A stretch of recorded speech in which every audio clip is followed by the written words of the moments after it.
Assalamualaikum warahmatullahi wabarakatuh. Kami dari kelompok 4 yang beranggotakan Ana Leliana, Devani Bayu Cahya Ramadan, dan Ira Suciarti akan memaparkan hasil diskusi kami dalam mata kuliah pemahaman peserta didik dan pembelajarannya.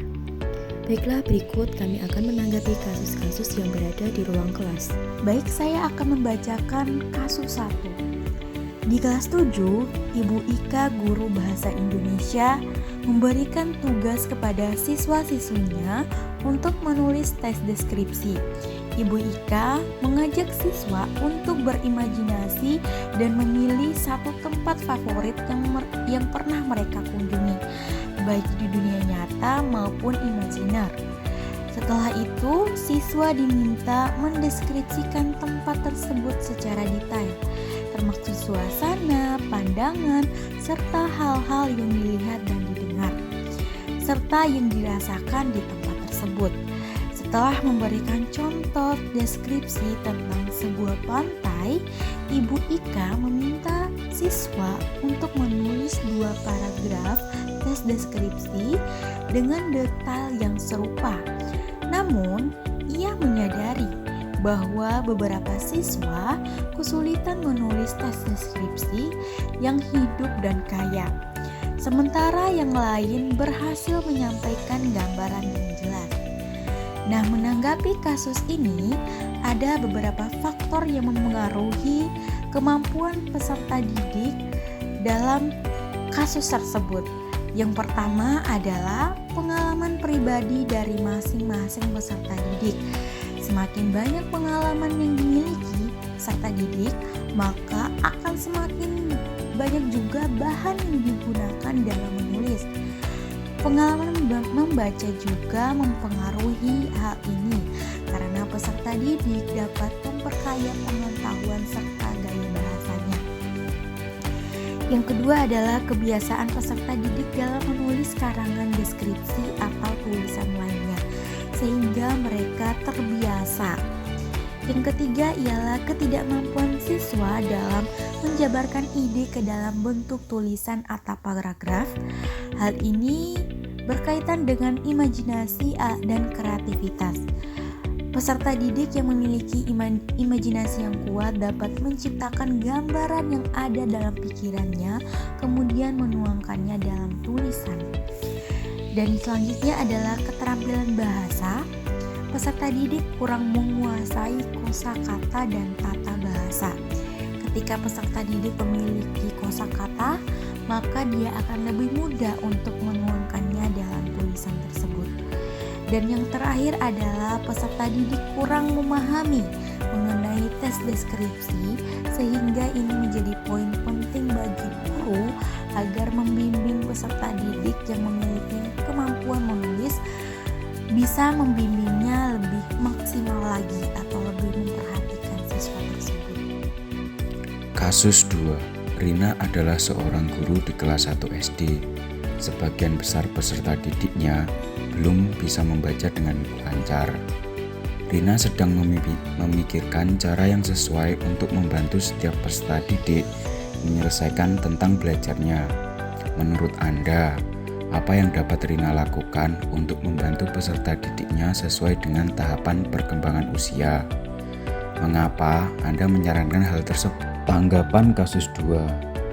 Bu Rina dapat melakukan hal-hal di bawah ini untuk membantu peserta didiknya sesuai dengan tahapan perkembangan usia. Yang pertama ada membangun dasar-dasar membaca. Membangun dasar-dasar membaca ini dimulai dengan membangun pemahaman dasar tentang huruf, tanda baca, dan proses membaca sederhana, seperti membaca kata-kata sederhana. Gunakan manipulatif seperti balok kayu atau permainan huruf untuk membantu siswa memvisualisasikan konsep-konsep ini. Lalu ada dukungan individu. Dukungan individu ini diberikan perhatian khusus kepada peserta didik yang mengalami kesulitan dalam membaca. Bekerja dengan mereka satu persatu untuk mengidentifikasi peserta didik di mana mereka perlu bantuan tambahan dari guru. Yang selanjutnya ada pengenalan huruf dan kata.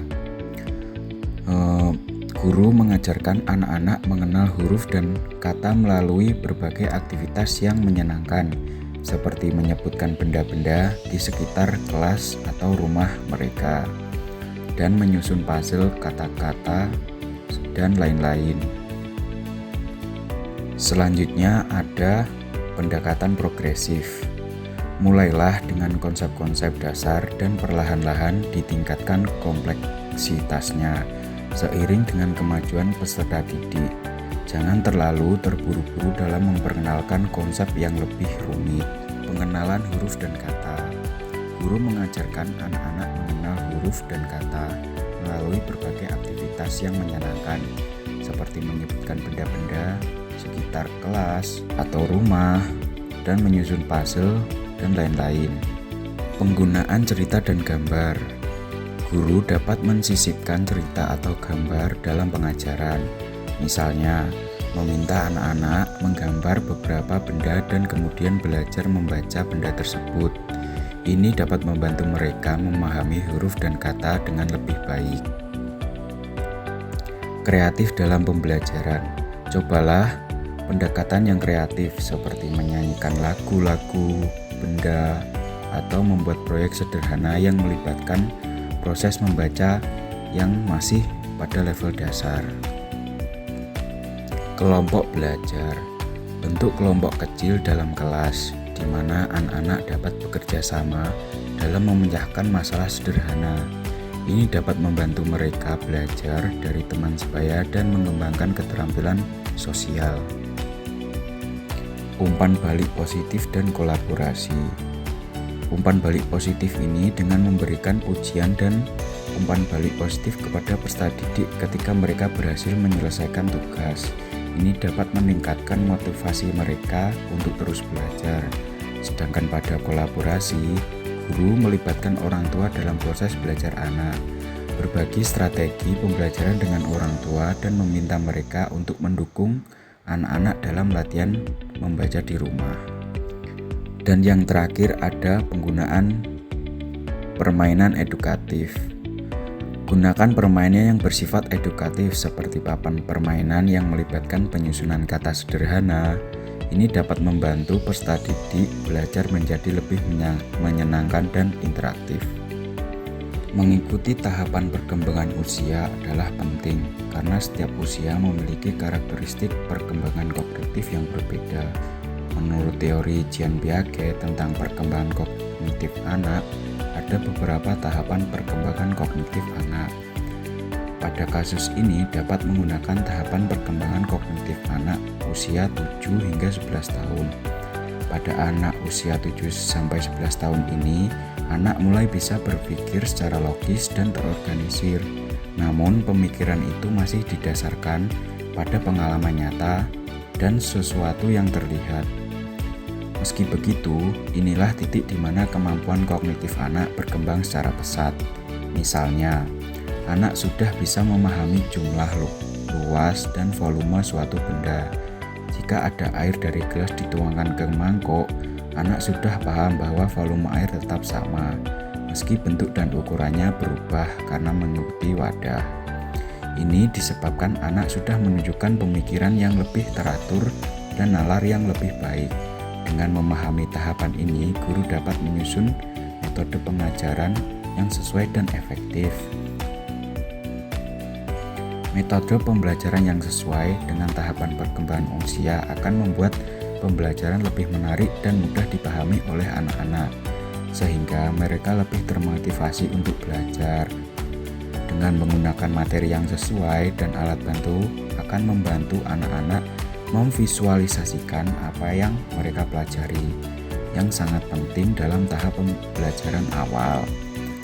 Memberikan dukungan positif secara individu juga penting untuk membantu anak-anak yang mungkin mengalami kesulitan dalam belajar. Diperlukan pula kesabaran dan umpan balik konstruktif akan menciptakan lingkungan belajar yang positif dan mendukung perkembangan belajar yang sehat bagi peserta didik. Baik, selanjutnya pada kasus 3, Made adalah seorang guru yang mengajar di salah satu sekolah negeri di wilayah Bali. Ia mengampu mata pelajaran bahasa Indonesia. Ia hendak mengajarkan materi teks deskripsi pada peserta didiknya. Pada buku cetak yang menjadi panduannya saat mengajar, terdapat beberapa contoh teks deskripsi, menceritakan tentang bangunan-bangunan pencakar langit yang ada di ibu kota. Dengan memperhatikan latar belakang setiap peserta didiknya, Made pun mencoba untuk memberikan contoh berbeda. Ia memberikan contoh teks deskripsi tentang pantai dan makanan khas Bali. Menurut Anda, apakah pertimbangan dan keputusan Made sudah sesuai? Mengapa demikian? Berikut adalah tanggapan pada kasus 3. Cara mengikuti tahapan perkembangan usia sebagai berikut. Yang pertama ada metode pembelajaran yang sesuai dengan tahapan perkembangan usia. Yang kedua ada menggunakan materi yang sesuai dan menarik. Dan yang ketiga ada memberikan dukungan yang penuh kepada anak-anak. Yang terakhir, kesabaran dan umpan balik konstruktif, apresiasi yang membangun. Berikut adalah penjelasan pada kasus 3. Menurut saya, pertimbangan dan langkah yang dilakukan Made dalam kegiatan pembelajaran tersebut sudah sesuai dan tepat, karena Made sebagai guru dapat menyesuaikan dalam kegiatan pembelajaran yang sesuai dengan latar belakang peserta didiknya. Made mengajarkan materi teks deskripsi dengan menerapkan contoh teks deskripsi yang berkaitan dengan pantai dan makanan khas Bali. Mengingat guru tersebut mengajar di wilayah yang latar belakangnya peserta didiknya berasal dari Bali, tentu saja jika peserta didiknya lebih mudah mencerna dan memahami materi teks deskripsi dan dapat menggambarkan contoh teks deskripsi yang berkaitan dengan pantai dan makanan khas Bali. Karena Made sebagai guru telah memberikan contoh yang sesuai dengan latar belakang peserta didiknya, sehingga peserta didiknya dengan mudah dapat mendeskripsikan secara langsung sesuai dengan kondisinya. Selanjutnya, menurut saya, prinsip yang digunakan Made dalam kegiatan pembelajaran teks deskripsi tersebut adalah prinsip kontekstualisasi dan relevansi pembelajaran. Menurut teori kontekstualisasi atau bisa disebut kontekstual teaching and learning, menjelaskan bahwa pembelajaran yang efektif dapat berjalan ketika materi yang diajarkan guru relevan dengan latar belakang dan lingkungan nyata peserta didik. Hal ini sejalan dengan pendekatan pendidikan yang berpusat pada peserta didik yang salah satunya dikemukakan oleh Ki Hajar Dewantara dalam filosofi pendidikan nasional. Beliau menekankan pentingnya menyesuaikan proses pendidikan dengan lingkungan peserta didiknya agar mereka dapat belajar secara lebih bermakna dan efektif. Sekian penjelasan materi dari hasil diskusi kelompok 4. Apabila ada kesalahan, mohon maaf. Terima kasih. Wassalamualaikum warahmatullahi wabarakatuh.